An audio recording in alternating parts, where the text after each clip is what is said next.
Matt, which is better, the fighter or the spellcaster? Both. Well then, let's build a Gish'n tonight. That's how we roll. That's how we roll. That's how we roll. That's how we roll. That's how we roll. That's how we roll. That's how we roll. That's how we roll. That's how we roll. Welcome to the Goblin's Corner. My name is Eric. And I'm Matt. And tonight, We're talking about an Eldritch Knight. that's right. This is a viewer-requested episode this evening, folks, and we are going to help you build a Gish'n. Matt, what is a Gish'n? A Gish'n is a martial spellcaster. Yes, otherwise known in many circles in D&D 5e as the Eldritch Knight, which is the traditional Gish'n for 5e, Yes. unless you're going to just multi-class into wizard and fighter. There's nothing wrong with that either. Nothing wrong with that either. So tonight, we've got a little bit of info to show you how to build your own Eldritch Knight, your Gish'n of your own, along with feats, spell selection, a little bit of nasty tactics. Maybe even some options for level dips for different classes. Never know. We got all kinds of stuff planned. Matt, why would you play an Eldritch Knight? First off, because you like smacking and blasting things. Yes, you like to hit things with a big stick and blow them up with a fireball. Yes. Now, not necessarily a fireball, but Also with a fireball. it's a fireball. You want to play an armored spellcaster. Another good reason to play a Gish'n, right? Sure. Maybe you just want a more mystical warrior that has more options and versatility. Yes, so instead of just battling stuff, you can also maybe do some ritual spells later on. Maybe you can buff your friends. You know, be a little bit more useful than just beating things to death with a big stick. Also provides some more tactical options. So let's take a look at the class, the Eldritch Knight. Okay. Very flavorful, Yeah. a lot of fun uses, and there's a couple ways you can go at it. So before we jump into the minutia, let's actually look at the class itself. So briefly, the fighter class. Well, if we're talking about fighters, you've got to start with they have good hit points. Absolutely. They roll on a D10. Mhm. They have strength and con saves, Always a pleasure. weapon proficiencies, armor proficiencies. They could use some tool proficiencies, but Yeah. they don't get any. They have no tool proficiency. So if you're going for a skill monkey, guess what? That's Not your not going to work with the fighter, right? They have a lot of fun abilities at first, second, and third. First off, fighting style, right? What do you want to play? Sure. What type of fighter? Yeah, you could be ranged fighter. You could do sword and board. You could go multi-class. You could hit things with just big weapon. A one-on-one guy? The duelist? Could be a pugilist. Sure. All sorts of options. Lots of options. What else do they have at first level, Matt? Second wind? Gotta love a little bit of healing. Yeah, just a little bit of healing. Talk about second wind just a bit. All right, so it is a bonus action for 1d10 hit points plus your fighter level. That's right, and that's one short or one long rest. Right. And then, as you mentioned, the fighting style could be anything you choose as well. And I think you get an extra one later on as well with the fighting class. Yes. Cool. Second level, you get Action Surge, which is an extra action On your turn. on your turn. Sure. And that renews on a long or a short rest. And let me tell you, when you need that extra action, something has to die. So just be a monster, Be a monster. basically. Yeah. What do you get at third, Matt? That's when you pick up your tasty Eldritch Knight subclass. Yes, which we will dive into in just a moment.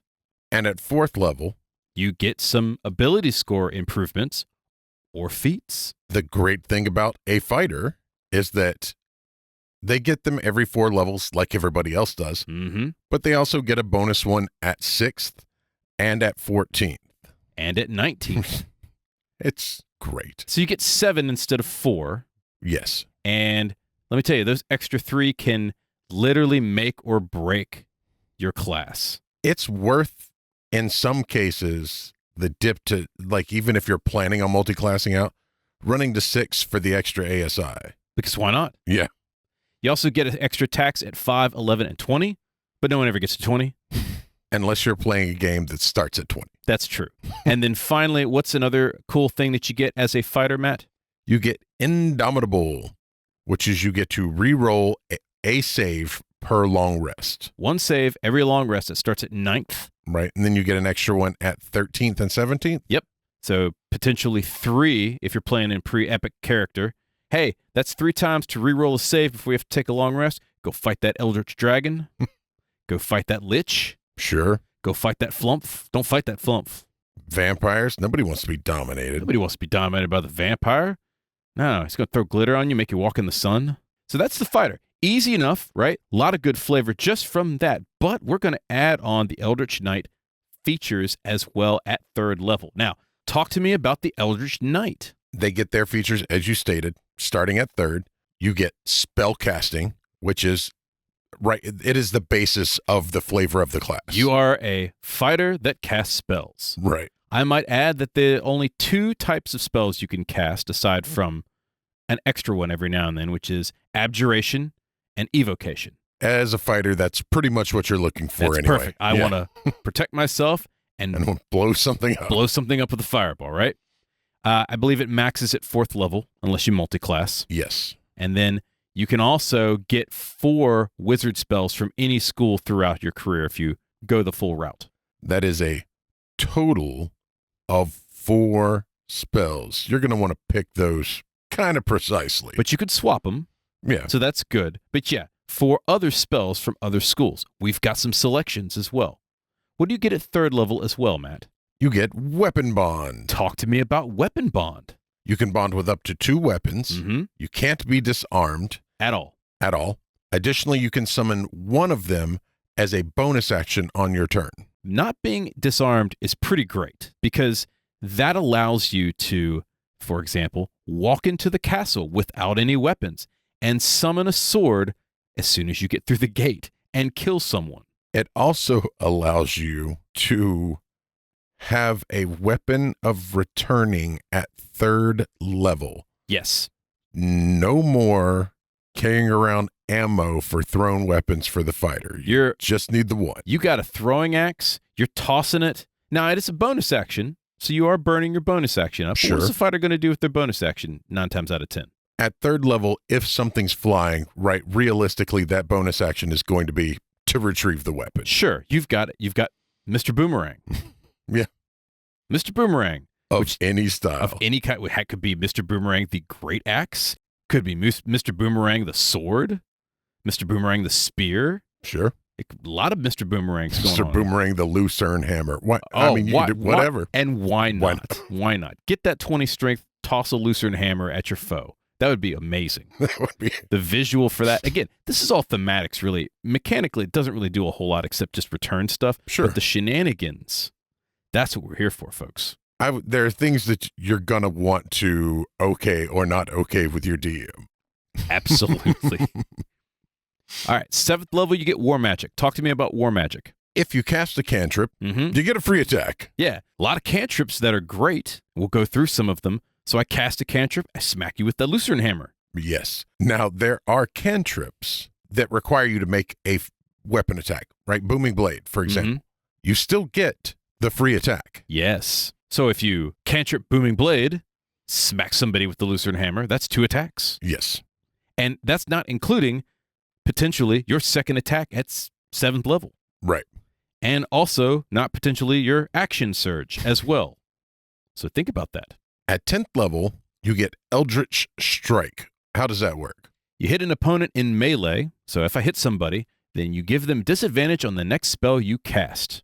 Pick your spells carefully, folks. Because if I smack somebody and then, I don't know, go after them with, say, something that requires them to resist being charmed, or resist the mighty fireball that I will inevitably cast. At that point, you should have planned a follow-up spell when you use that ability. I totally agree. Yes. At 15th, you get Arcane Charge. This is always a fun one as well. Anything that gives you mobility in the battlefield is fantastic. Very simple. Use an action surge, teleport 30 feet. That's it. There you go. I use an action surge. Cool.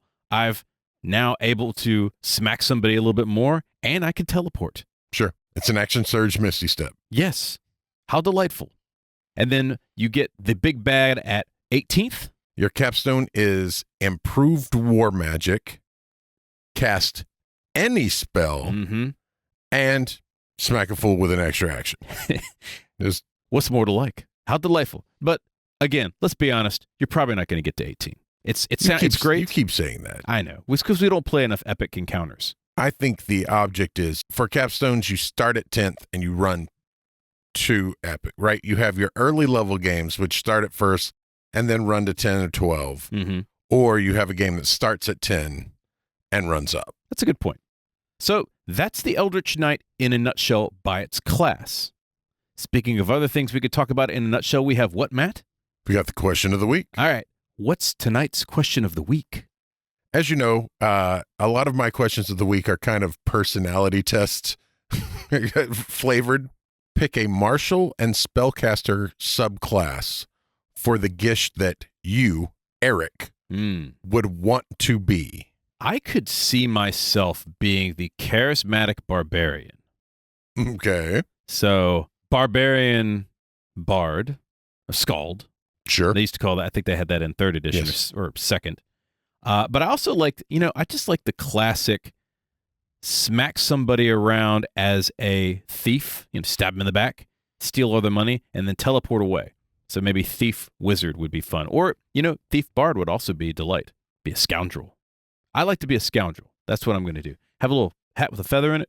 Sure. Maybe an eye patch. Who knows? Yeah. What about yourself? What would you? So actually, if it were me, realistically, I would probably go Oath of the Ancients Paladin. Okay. Interesting. Realistically, they are chaotic good paladins that, just make people happy. Which I'm all about. I buy that. And go about it however you need to go about it.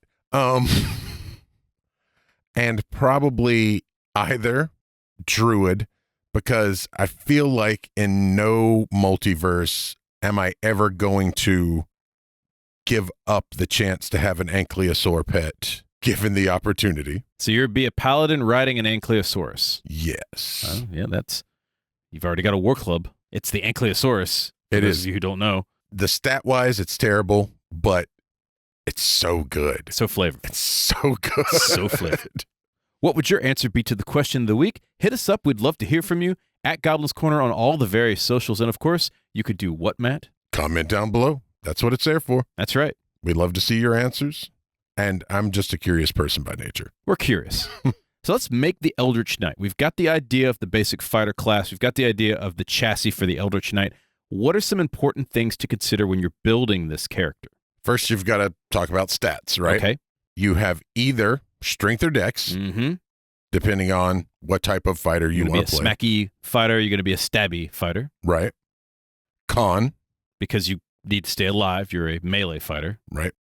And intelligence. And this is important because we're going fighter first, then we're going into our arcane versus, say, a wizard with a little bit of fighting, like a blade singer. Right. And I feel like those are basically the two sides of the same coin, right? You've got the wizard that approaches melee and the melee that approaches magic. I tend to be the wizard that approaches melee, but Sure. we're talking about something different here. Now, if you want to play a dex-based fighter, that's totally cool. You're still going to want enough strength so that you can, drag your companions if they get knocked out. Do extra damage and whatever else, too. Sure. So just think about that. In terms of races and stuff like that, doesn't matter. Like, we've looked at the op boards. Yes, there's a couple that matter more. If you want higher strength or higher int, play whatever the hell. Play it for fun. Play it for fun. Build it for character. Never pick your race for the stats. First off, Tasha's ignores that entirely. Absolutely. Second off, do it for the flavor. Do it for the flavor. And again, it's as simple as that. Yeah. Yeah. Backgrounds, same thing. Honestly, whatever you like. Get perception and then something useful like arcana. Sure. Perception, I would say anything that gives you perception, because you're going to want to be able to make sure that you make that check so that the rogue doesn't sneak up and stab you in the back before you cast a spell or hit him with a sword. Or you can take perception as one of the skills that you get to pick. And then just don't care about the rest. Just, like I said, build a character. Do it for the flavor. Yeah, you're not here for skills. You're here to solve problems through violence. That's what an Eldritch Knight does. Realistically, that's fair. Speaking of violence, your fighting style will determine how you fight and potentially how you pick your spells. There are entire Reddit threads devoted to this. We are not going to cover these entire Reddit threads tonight. We are, in fact, not. But if you want to hit something hard and cast a spell, pick great weapon fighting and call it a day. Yeah. If you just want to be simple about it, you don't want to have to get into the mechanics. Maybe you're a new player and you're like, this Eldritch Knight sounds like the bee's knees. By God, I'm going to put a hat on. I'm going to put a fedora on and call it a day. Then pick a big-ass sword or a big-ass axe or a big-ass something. Table. A big-ass bladed table. Walk down the aisle with that and some spells. Call it a day, right? That's my favorite, personally. Yeah. Problem solver. Everything else about this build is really spells and feats. Right. Because we've covered everything else up to that point. And again, another note, we are not doing this to be up. We're doing this for the flavor. So let's talk about spells and spell choices. There are a lot of options. Flavor this as you like, as we've mentioned before. This is about having fun. Sure. Remember, you only get 13 spells to pick max, and that's at level 20. You do not have a lot of spells. Right. So pick the ones you potentially will use a lot. If you're going to be a fastidious fighter, maybe cantrip clean, prestidigitation, would be a useful spell to have. I love how we realistically refer to it as cantrip clean, not even by its proper That's name. the only thing we use it for, is so that you can wade through the sewers and just look pristine all the time. I am going to take a pause here real quick. I feel like as an Eldritch Knight, you should seriously consider homebrewing some spells with your DM. Like what?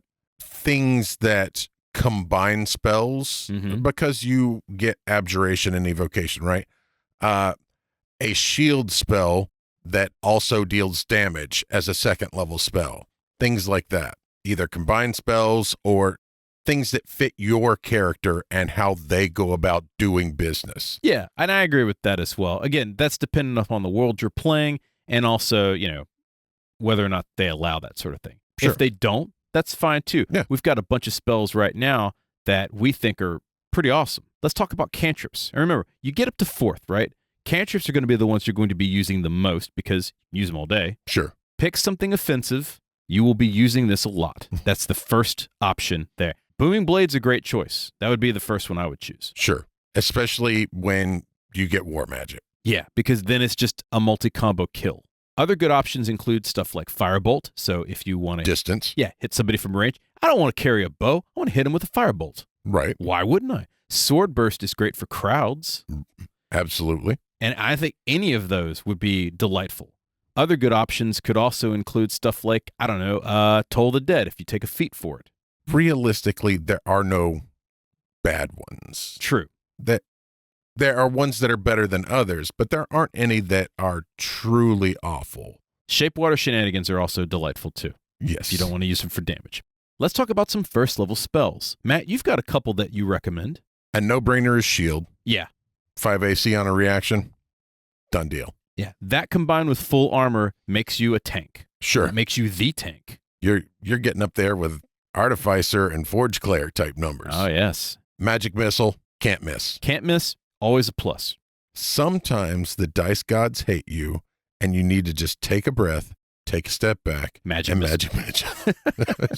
I'm saying sometimes it's just like that. I love it. What are some other good choices? Burning Hands. Burning Hands is great. Get you some area of effect in. Mm-hmm. Absorb Elements. All fine choices.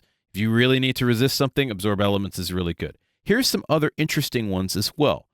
I've chosen Alarm. Sure. So if you don't want to go, directly for defense or offense, you could do something more utilitarian. And that's always a good one because you got to sleep. Now, in theory, you would have a wizard that would probably cast Alarm, but if you don't have one, sometimes you got to take this stuff, right? Sure. Chromatic Orb, always a plus as well. Chromatic Orb is better than the amount of love it gets. I agree. Frost Fingers, maybe you don't want to go for Firebolt, or you don't want to use Burning Hands. You're going to go a little ice, Rime of the Frost Maiden type stuff. Sure. Nice thematic. Protection from good and evil. Sometimes you got to be protected from those nasty beasties, right? Yep. And of course, Thunderwave. Tasty. Knock them off their feet. Yep. We also have some alts. Now, these would be the ones you would get with your alternate ability where you choose up to 4. Right. So, again, we've just come up with a couple of these. As we do the alts for 1st, 2nd, 3rd, and 4th, just keep in mind, you're probably only going to have one. Sure.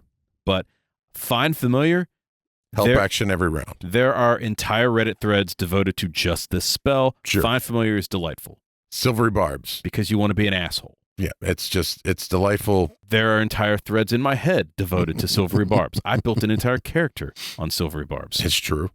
Expeditious retreat, because sometimes when you're fighting, got to get the hell out, right? And sometimes you need to close the distance, because while it says retreat, it doesn't actually require you to. Mm-hmm. And then 2 more, which we find delightful.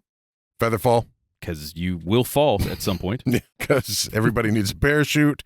And silent image, because silent image is broken. Yeah, a smart character can destroy a game with silent image. Seconds include Shadow Blade for delightful psychic damage, and that would be the one that I would recommend if you're going to take a damage spell. Sure. Because you're already fighting with blades. You got to be up in there in melee attack. Why not do some psychic damage? Guess what doesn't resist much? Most anything to psychic damage. Almost nobody's got it. Mm-hmm. Shatter. Poor man's Fireball. Sure. Scorching Ray.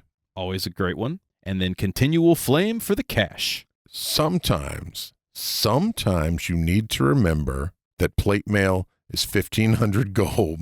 And you need to upgrade. Yeah.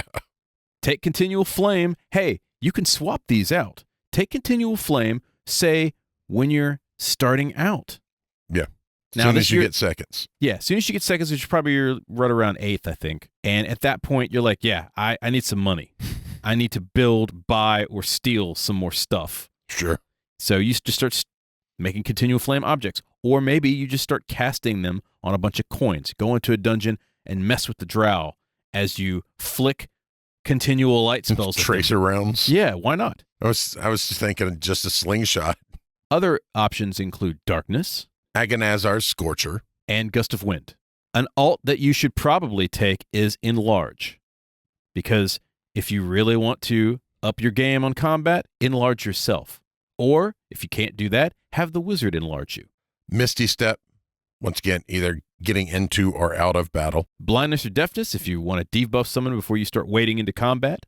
Flaming Sphere, what else are you going to do with your concentration? Nothing. Right. You're going to concentrate on Flaming Sphere is what you're going to do. Invisibility or See Invisibility, both are awesome spells for a fighter. Hold Person, and then, of course, Ray of Enfeeblement, because if you're up close and personal, the person you're fighting shouldn't be strong. Make this an easy fight. We've come to 3rd level spells, and Fireball is your choice. That's the hill I'm going to die on. You're going to take Fireball at 3rd level. There are other options, sure. There's Remove Curse, which is great. There's Melf's Minute Meteors. There's Counterspell, which I would say is definitely a close second, but you're going to take Fireball. I'll be honest, as a first choice as a fighter, I would probably choose Counterspell. Because you might be fighting wizards. Right. And because I'm a monster. Yes, but I would choose Fireball because that also is good against wizards. Fair. It's great against anything except maybe a fire elemental. Most, certain types of dragons, that sort of thing. What are some fun other options that you might take, Matt? Pulse Wave from Wildmount. And that's a really cool spell if you read the description. Intellect Fortress. Yeah. Get yourself a little buff going on.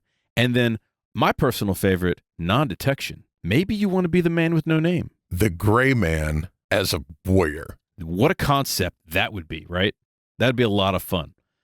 If you have some alts, Vampiric Touch is always a great one. Because, hey, it's not like you're going to be healing yourself. Right.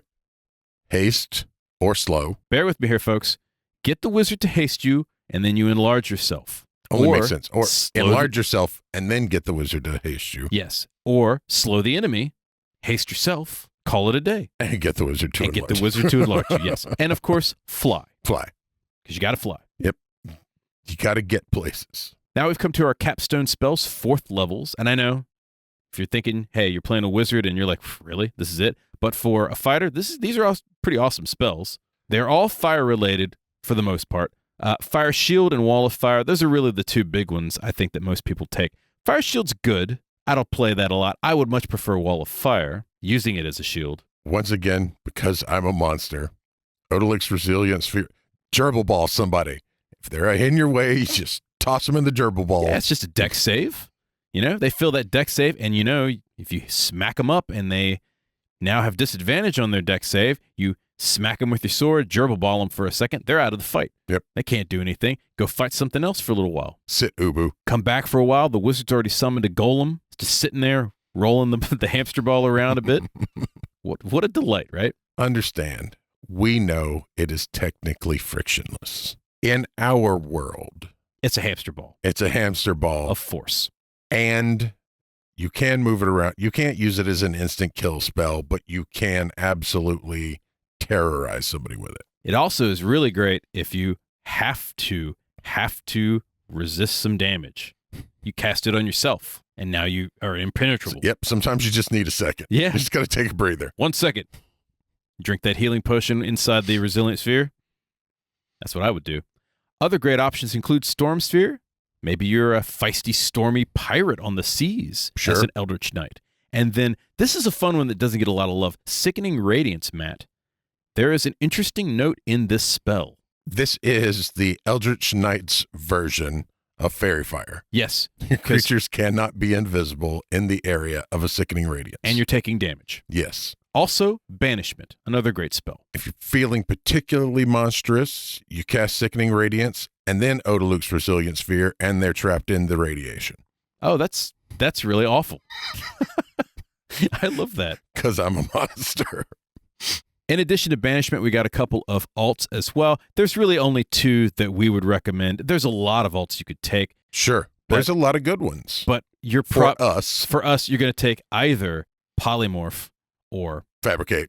because those are really the only 2 that we abuse to hell and Fabricate. back. Yep. Fabricate is one of the most abused spells if you play it right. Well, also, I'm not going to wait for somebody to build my castle or reward me a cat. I'm going to go Just out go build somewhere a and just build a castle. And honestly, Polymorph is just great. And there's a lot of great spells at 4th, by the way. There's Dim Door, there's Greater Invisibility, there's all kinds of stuff. But Polymorph, that's the icing on the cake. For a fighter, turn into a troll. I'm still taking Fabricate, but I agree. That's your thing. Now, let's talk about some feats. This is where it gets real fun because there are a lot of options with feats. So many. You can't go wrong here. No. Basically, pick something that helps you fight, helps you blast, helps you out of combat, or just pick some that are fun, amusing, and thematically appropriate for the person that you're playing. Because your spell selections are so limited, if you've got your main stat up to 20, which you will Right. if you play it right, then pick some feats that add more spells. That would be the first step that I would think. Here's some delightful things that we include. And now this one, actually, the first one isn't even a spell selection. It just happens to be Slasher. Right. And why is Slasher so great? It's either +1 strength or dex, because A, you're most likely going to be using a sword or an axe.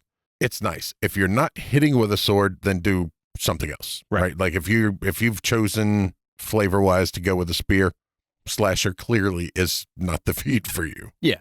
But you generally are going to hit something with a big sword, so Yeah. this is great. A blade of some sort. But yeah, if you're going after that bladed table fighter, this is Yes. literally, Matt had a character that fought with the table at one point. Fey Touched is also a great feat. You get a +2 int, whiz, or charisma. Misty Step is great. Hey, that's something you already want anyway. An extra first level spell is all right. And if you hate your DM, pick Silvery Barbs. You could pick Silvery Barbs, which is great and or awful depending on which side of it you are. Uh-huh. But also, this is how you get Silent Image. Oh, that's very true. Yes. And it fits with the Faith thing. I love that. Hey, you want a little bit more utility? Take Magic Initiate or Ritual Caster. Both of these are great. Ritual Caster is amazing for the amount of utility you get for a single feat. And that's all outside of combat stuff too, which, let's be honest, you're sharpening your knives and that's about it Right. outside of combat. Got to get this nick out of my blade. Yeah, so make yourself useful, right? Outside of combat, you can cast Leomons. Everybody loves you then. Cast Alarm. Cast a whole bunch of stuff. Identify. Hey, you've got to find that loot. Whereas Magic Initiate lets you grab Eldritch Blast or whatever you think is useful. Yeah, and let's be honest, if you're not taking Firebolt for a range damage, Eldritch Blast is a great addition Sure. because it scales. So, yeah, I mean, it's the best part of the Warlock right there. Just take Eldritch Blast, call it a day. And the distance is better than anybody else, as well as the damage. Spell Sniper's awesome. Less useful for melee, but great for a ranged build, particularly if you're a ranged archer or something like that. Getting Spell Sniper along with that because, hey, you might run out of arrows or maybe you want to do something different. Gift of the Dragon, whether it's chromatic, metallic, or gem. These are great. You can infuse your weapon with lightning. You could gain a cure wounds, or my personal favorite, telekinetically slap somebody around, which is Gem Dragon. And who doesn't love telekinetically slapping somebody around? And there's a lot of fun stuff you can do with those. Mage Slayer is another great feat to take. Matt, what's so great about Mage Slayer? You get a reaction melee attack against a caster in range. That's fantastic. If they cast a spell, you slap them. Yes, and there's some other stuff too. I didn't read past that. I know there's more stuff. It's really the reaction against a caster. You want to kill some casters? Oh, okay. Maybe you get the ability to, as a reaction, smack them. Oh, because I smacked them, now I can cast this spell. Another fantastic and wonderful option is Sentinel. Explain Sentinel to me, Matt. Sentinel is this. If someone provokes an attack of opportunity, if you hit them, their speed goes to 0. You cannot escape. Yeah, you slap them still. Also, if someone attacks one of your allies within range of you, that provokes an attack of opportunity from you. I would say get that and Mage Slayer. Sure. Just smack people around. I would also say, if I were a terrible person, add Warcaster to this and use your opportunity attack with a spell. Why not? Because monster. Because you're a terrible person. I love it. And that spell causes their speed to go to 0. Now, you could play an Eldritch Knight straight to 20, and it is perfect the way it is. However, if you want to make a little bit more use of, say, some magic or other shenanigans, we recommend 3 different dips that we think are great. The first one is pretty obvious. It's take Wizard. Right. Take Get a dip, more spells. Yeah, take a couple of dips in Wizard. A level is great. A couple more is even better. Sure. Most do half and half for a lot of shenanigans. I've seen like a 10-10 Wizard Eldritch Knight, because then you get the best of both worlds, really. So hear me out. Uh-huh. Divination is the answer here. Oh, Portent Wizard? Yeah, Yep. Absolutely. Yeah. You get those 2 rolls a day where you just really can tell somebody no. Yep. Or because you do melee attacks, if it's a great roll, you just keep it. And, Evocation's also great because you get Shape. So when you do get Fireball and you cast that Fireball, it hits everybody but your friends. Yes. Another great one, and this is awesome for A level or 3 levels, is Artificer. Yes. Super duper handy in terms of utility, out-of-game stuff as well. If you take 3 levels of Artificer, you can ignore the strength stat entirely. Yeah, it lets you say strength. Right. And you are literally hitting with your int. Yes. Which means somehow you're hitting them precisely where they need to be hit. My brain is so strong that I can wield this table effectively. Which means that then you get to 20 and then you have more ability things for feats. Sure. Something to think about. And then, of course, your personal favorite 3 levels of Rogue for what, Matt? Arcane Trickster. Right. Because if you're going to go Gish twice. Exactly. You get Abjuration. Mm-hmm. And you get Evocation. You also get Illusion and Enchant Charm. And you get a couple of skills as well. Sure. Yeah. I mean, obviously, Rogue gets all the tasty skill monkey stuff, but let's spread the magic out too. Why not? Finally, we have a couple of tactics. These are just some fun things. If you're playing an Eldritch Knight, Booming Blade and Thunderwave is some shenanigans. Again, some DMs rule that the target has to willingly move for that, so check with your DM. I would probably that is rule, raw. Yeah, that is by raw. I would say allow it. It's not going to hurt anything. Sure it is. It's going to hurt the monster. It's not going to break the game. Let them do it. It's fun.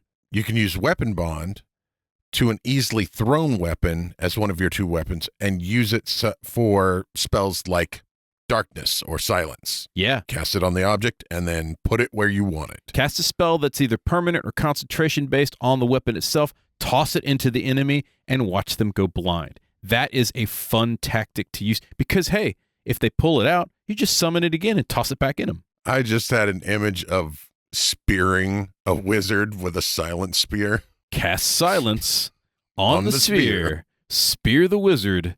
Call it a day. Wade into combat. Oh, he removed the spear. It cost a lot of damage. I'll just summon it back to my hand and stab Throw it again. Stab him in the face again. Yep. What a delight. That's a dick move, by the way. Thank you. Such a wonderful dick move. And then we've got another fun one as well, which is Eldritch Strike, Matt. Hit an enemy with a bow and then a spell. Yeah, Eldritch Strike lets you do this. Yes. Better still, hit a group with a splash weapon and then a fireball. Because by roll, that also should work. And it's at a disadvantage as well. So I hit you with, say, I don't know, Alchemist Lightning? Sure. Alchemist Fire. Yeah, Alchemist Fire Fireball, right? Right. Or Alchemist Ice Fireball. Or Alchemist whatever Fireball. Something that does a little bit. It only has to do a point of damage. Theoretically, you could hit him with the Tanglefoot Bag if you hit him hard enough. Does it have to deal damage, or do you have to hit them with the weapon? Because at that point, my thrown weapon is going to be oil fireball. Oh, that's a great idea. You know what? Make the container sharp. Sure. So there you have it, folks. Some ways to gish it up with your Eldritch Knight to deal death via blade or nasty fireball for you to use, as well as some feats, some combos, some delightful spells that we think are amazing for the build. Go crazy with this thing. I also wholeheartedly suggest read through the spells that are available and get weird. Get weird with it. Do some stuff that's unexpected, and your DM will probably hate you, but your players will love you. Right.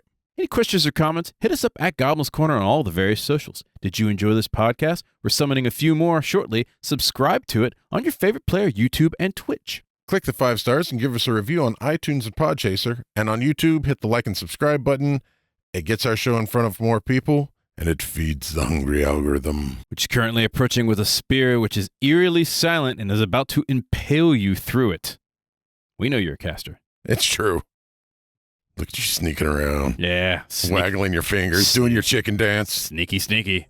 That's all the time we have for tonight. Once again, my name is Eric. And I'm Matt. We'll see you next time. Good night, folks.